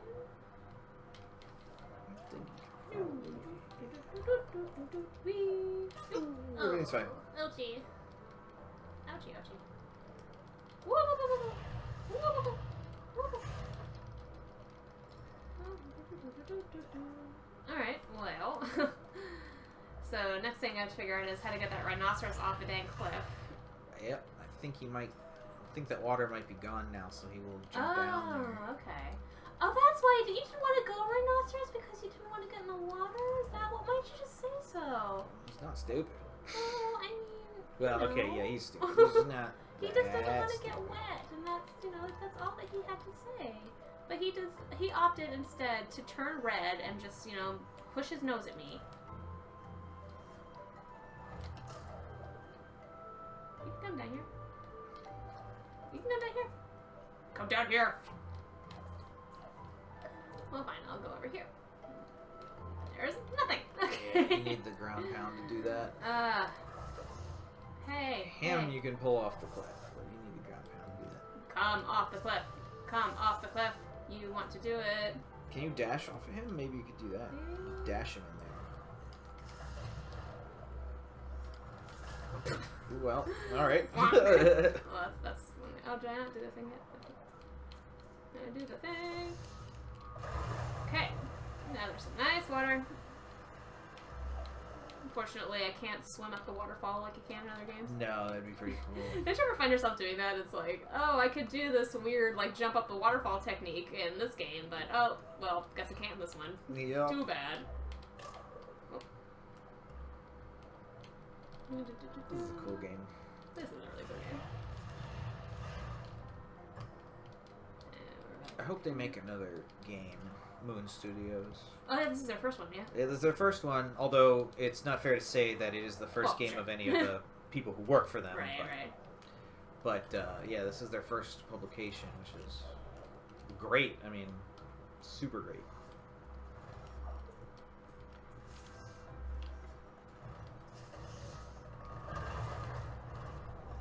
That happened?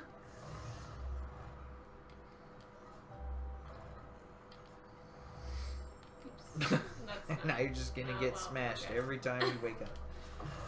Well, his shield gone, so. Hi. Hi. Hello, friend. Friend, why don't you want to come here, friend? Friend! You're my friend. We will be friends! It is not an option! Oh my gosh.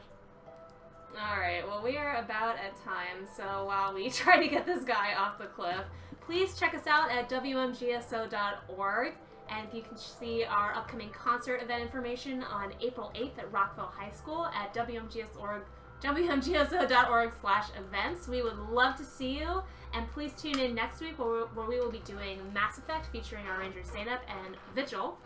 And from there until now, thanks so much for tuning in, and we'll see you next time. Bye! Thank you!